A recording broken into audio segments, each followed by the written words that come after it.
Hey guys, this is Stranger Frozen Wish to use here, and welcome back to another video. And today, I am going to be doing another trailer review.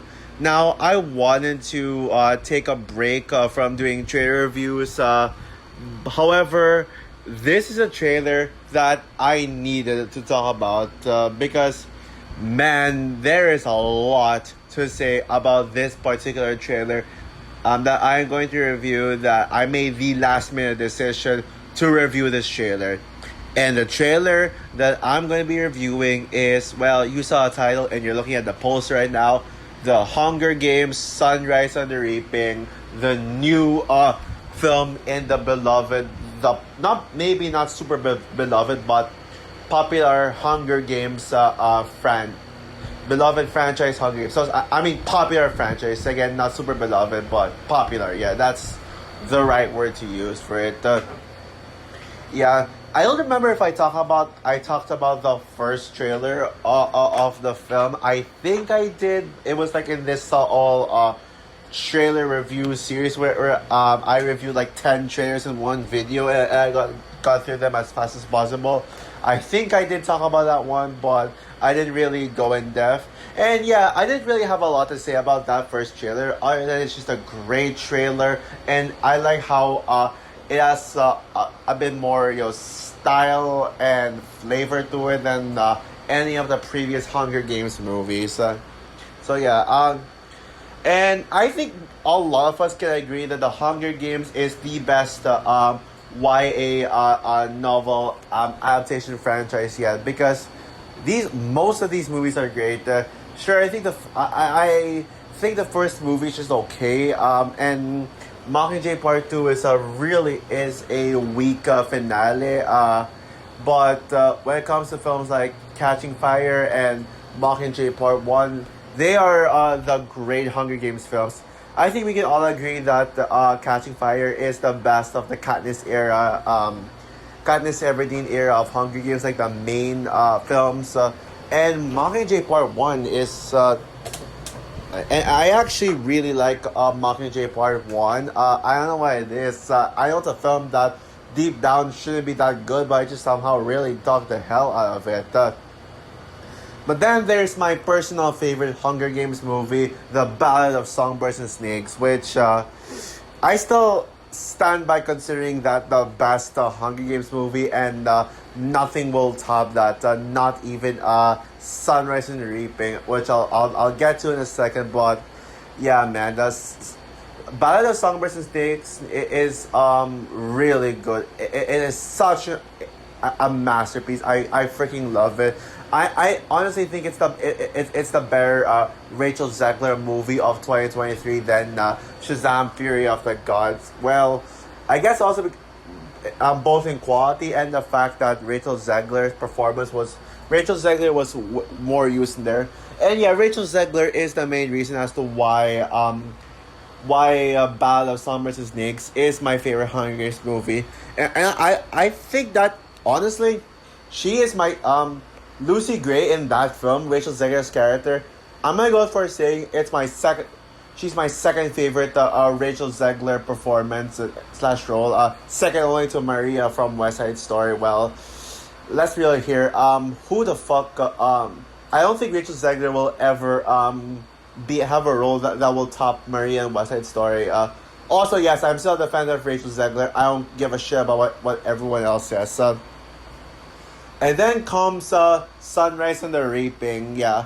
When they first announced this movie, I was like, okay, they're doing this. I mean, obviously, it's not gonna touch Ballad of Songbirds and Snakes. But I got more excited when they announced the cast, and man, it is a freaking huge cast. Like, holy shit, this cast. Yeah, I'll talk about the cast later, because it's not just about how many A-list stars are there. It's more than just that. Once you like see how they use this cast. Yeah, and the first trailer was great. I already mentioned that, but this new trailer, OMG, I cannot believe how good that new trailer was. It was fucking awesome. Yeah, that trailer was freaking epic as hell. And seriously, that trailer was so good. My hype for the film freaking skyrocketed. And yes, if you saw me updating my top 20 most anticipated movies for the rest of the year, yes, this has gone way higher up on the list. I honestly wish this was in the top 10, but yeah, in terms of just what movies I put in my top 10, yeah, it was just a little hard for me to top those, for me to like get more hype for this than those 10 films. But that just goes to show how good the 2026 will be in terms of year for movies. And the reason why I chose to review this trailer, like I wouldn't have reviewed this trailer, but there's a lot to come out in. There's a lot going on in this trailer. And that's the reason why I chose to review it, because of just how much it was there, how much I had to say about this one. Where to get started with how good this trailer looks. So first of all, yes, I kind of stand by in saying that I still think Ballad of Songbirds and Snakes will remain my favorite Hunger Games movie because of Rachel Zegler, but I feel like this has a slight chance of being on par with Ballad of Songbirds and Snakes as my favorite Hunger Games movie. It's not gonna be better than Ballad. Either it's gonna be on par or maybe a very close second. It actually looks like it's on the same quality as Ballad of Songbirds and Snakes. But in terms of objectivity, in terms of just how well made these films are, this looks like the most well made Hunger Games film yet. Like the visuals in the movie, like holy shit, man. This honestly is a contender for being among the best visual effects of the year, because the visuals are so good. Like the way that they use the colors are freaking pop, man. Like seriously, like it looks so colorful, it looks so vibrant, it's already giving a much different feel to it than any other Hunger Games movie, whether it's the Katniss Everdeen films or Ballad of Songbirds and Snakes. Like, I think one thing that was missing from those films is the colors, which, unlike other people, I don't really mind the Marvel movies not being that colorful, but yeah, the colors are really pop here. Like, and also the arena, it looks different, but man, the arena for these games have never looked any better than that. And also the cinematography, oh man, it's so good. Now, I will say that I was actually a little worried about the cinematography while watching it, because the first trailer presented, this huge aspect ratio, like the full screen aspect ratio of it. And then in this one, in this trailer, they were showing it with like the black bars, the 2 point something aspect ratio. I'm sure you know the difference. 2.39 aspect ratio, like the ones with black bars. Yeah, that one I was like, oh no, are they gonna take away that? Did they just take away that big 1.85 aspect ratio with the full screen and stuff? But then that ending of the trailer, oh man, the ending like the ending when hey Mitch was like about to enter the arena. As he was entering the arena, the screen got the aspect ratio was slowly getting bigger and bigger. It, like, remember that the Catching Fire moment when Katniss was entering the arena, and then the aspect ratio got bigger as Katniss was entering the arena. Yes, they recaptured that iconic moment from Catching Fire, and it was so good to see that. Man, yeah, it was so good. And also the action scenes as well. Yeah, this movie is gonna have epic action. I am calling it right now. The action is gonna be just freaking amazing. But already the highlight of the movie, just based on the trailer alone, is the cast. Yeah, holy shit, this cast. Yeah, man. Like, this is a huge cast. Like, sure. I don't know who Joseph Zada is. But I don't know who Joseph Zada is. He's like the lead star. But well, I guess it is nice to have a newcomer as the lead actor in a film with A-list stars. But look at this. Hear me out on this cast lineup. McKenna Grace, Jesse Plemons, Ray Fiennes, Glenn Close, Ben Wang, Elle Fanning, Kieran Culkin, Kelvin Harrison Jr. Is he a is he a well known actor? I'm not sure, but whatever. Maya Hawke. I think there's more. Did I miss anyone?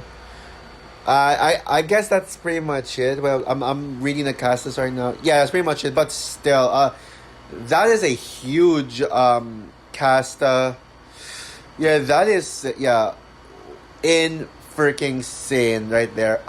Like, and it's not just like how huge the cast is, but they look perfect for the roles. Like, they're embodying those roles so well. Joseph Zada as Hey Mitch, he's already doing a great job portraying the character that Woody Harrelson played in the Katniss era, Katniss Everdeen era of Hunger Games. It's great.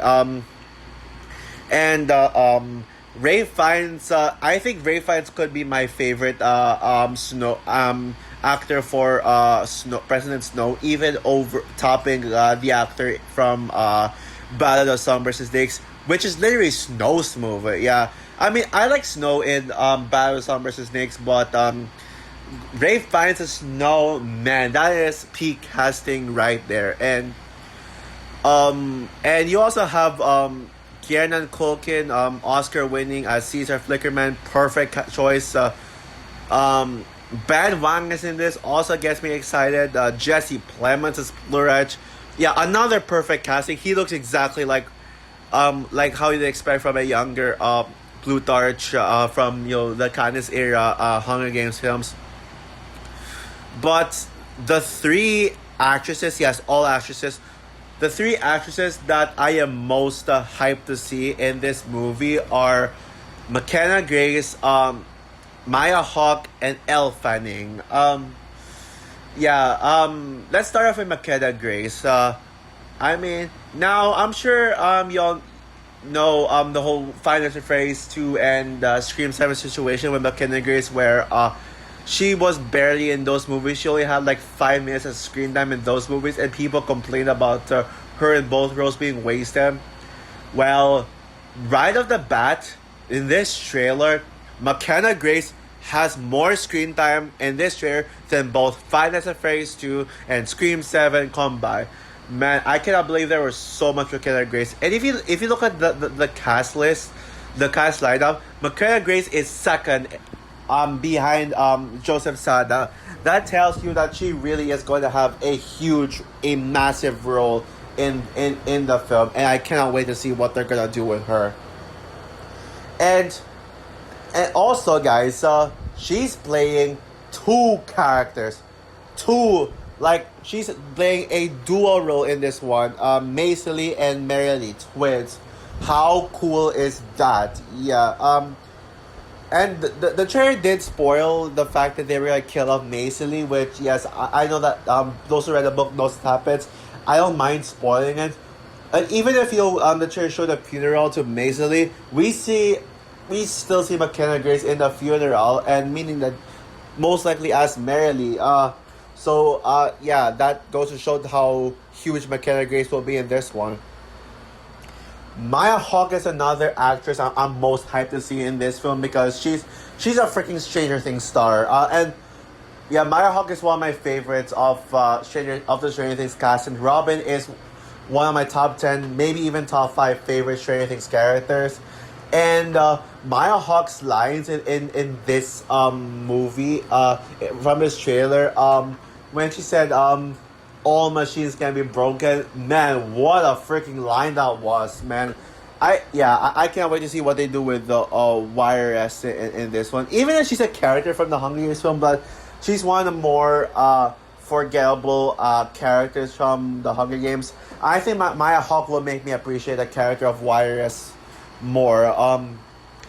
But Elle Fanning, honest now, I think either it's gonna be either McKenna Grace and Maya Hawke as my personal favorite character in this film. I think yeah the Donner sisters and Warriors. I predict they're gonna be my favorite. They could be my favorite character in the film, but Elle Fanning looks like she could give the best performance in the film of the film's cast because holy shit, man.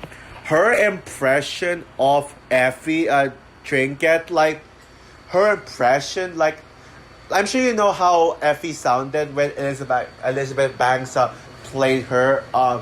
She freaking sounds. Elle Fanning sounds exactly like Effie, like how Elizabeth Banks did it, and I was blown away. I had my freaking jaw drop when I heard Elle Fanning's voice. Like out of all the cast and like the when it comes to the younger versions of the old cast from the original Hunger Games films, Elle Fanning as Effie is the perfect casting choice. The best of them all. The best casting choice they could possibly have. And yeah, Elle Fanning is on a roll lately. I think Elle Fanning is one of those actresses that just keeps getting better and better.